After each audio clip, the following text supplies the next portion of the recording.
Halo, halo, hai. Kembali lagi bersama saya Devi Nawang Arinitias dari Program Studi Pendidikan Kimia Universitas Mula Warman. Dalam video kali ini kita akan membahas mengenai kelarutan garam. Kelarutan garam. Jadi, dalam video kali ini ada 6 ruang lingkup materi yang akan kita bahas.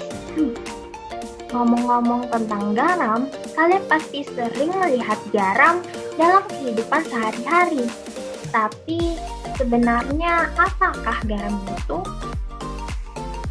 Yap, garam itu merupakan senyawa ionik yang umumnya dihasilkan dari reaksi neutralisasi antara asam dengan basa. Nah, garam terdiri dari kation atau ion bermuatan positif selain H+, dan anion yaitu ion bermuatan negatif selain OH- dan O2-. Nah, kelarutan dari garam ini berbeda-beda tergantung pada jenis ion penyusunnya. Ada garam yang mudah larut dalam air seperti NaCl, namun ada pula garam yang sukar larut seperti AgCl, CaCO3, dan BaCO3, dan lain sebagainya.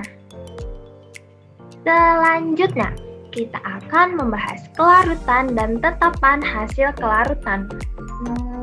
Apa ya itu? Oke, mari kita bahas.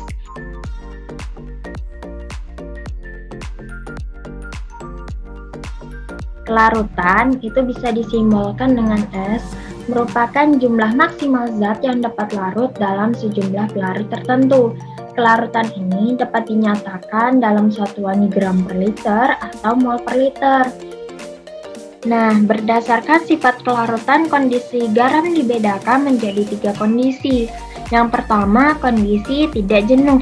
Artinya, kondisi saat konsentrasi nyata suatu garam melampaui kelarutannya, sehingga zat tersebut masih bisa larut. Yang kedua, kondisi tepat jenuh. Artinya, kondisi saat konsentrasi nyata suatu garam sama dengan kelarutannya, sehingga zat dapat mengendap. Yang ketiga, kondisi lewat jenuh. Artinya, kondisi saat konsentrasi nyata garam melampaui kelarutannya, sehingga zat yang mengendap lebih banyak daripada yang terlarut. Selanjutnya, KSP atau hasil kali kelarutan, yaitu merupakan tetapan hasil kali konsentrasi molar dari ion-ion yang dipangkatkan dengan koefisien stoikiometrinya pada persamaan reaksi kesetimbangannya. Jika suatu garam mengalami kondisi tepat jenuh, maka garam tersebut akan membentuk kesetimbangan. Terjadinya kesetimbangan itu dipengaruhi oleh zat yang tidak dapat larut dan ion-ion zat terlarut. Bagaimana sih tetapan kesetimbangannya? Di sini kita bisa melihat reaksi dari MXAY menjadi XM ditambah YA, di mana X dan Y merupakan koefisien dari masing-masing zat tersebut. Berdasarkan aturan penulisan rumus kesetimbangan, hanya zat dalam bentuk larutan aqueous dan gas dalam bentuk solid yang dituliskan di dalam rumus, sehingga diperoleh KSP-nya sama dengan konsentrasi M dipangkatkan dengan koefisiennya, lalu dikali konsentrasi dari zat A dipangkatkan dengan koefisiennya. Perlu kita ketahui, KSP itu adalah tetapan kesetimbangan untuk garam yang sukar larut. Hubungan kelarutan dan tetapan hasil kali kelarutan. Kelarutan itu ditinjau dari konsentrasi jenuh suatu garam, sedangkan tetapan hasil kelarutan itu mengacu pada garam-garam yang tepat mengendap. Di sini kita punya contoh larutan garam yaitu AgCl. Pada keadaan tepat jenuh, ionisasi AgCl berlangsung sebagai reaksi berikut. Oleh karena konsentrasi jenuh AgCl sama dengan kelarutannya, maka diperoleh persamaan berikut. Dengan demikian, KSP dari AgCl diperoleh sebagai berikut. Jadi, hubungan antara KSP dan S Untuk garam yang terdiri dari dua ion dirumuskan sebagai KSP sama dengan S pangkat 2. Dari contoh di samping, hubungan antara KSP dan S dinyatakan sebagai berikut. Pengaruh ion senama.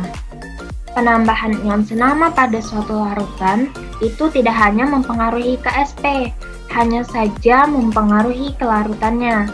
Yang pertama, ion senama memperkecil kelarutan. Yang kedua, jika ion sejenis ditambahkan dengan konsentrasi, maka nilai S akan mengecil. Tetapi jika ditambah air, nilai S akan semakin besar. Hubungan antara KSP dan pH larutan. Di sini kita punya reaksi. Nah, asas Le Chatelier menyatakan bahwa kesetimbangan akan bergeser ke arah zat yang ditambahkan. Semakin besar nilai pH, semakin sulit larutan basa untuk larut karena endapan yang terbentuk semakin banyak. Dengan demikian, semakin besar pH, maka semakin kecil kelarutannya. Konsep KSP dalam pemisahan zat. Ya, yang pertama, jika QC kurang dari KSP, maka larutan berada pada kondisi tidak jenuh atau tidak terjadinya endapan. Yang kedua, jika QC sama dengan KSP, maka larutan berada pada kondisi tepat jenuh atau masih tidak terjadi adanya endapan. Yang ketiga, jika QC lebih dari KSP, larutan berada pada kondisi lewat jenuh, artinya larutan tersebut sudah menghasilkan endapan. Sekian materi mengenai kelarutan garam yang dapat saya sampaikan. Kurang lebihnya mohon dimaafkan. Jangan lupa jaga kesehatan. Sampai jumpa di video selanjutnya.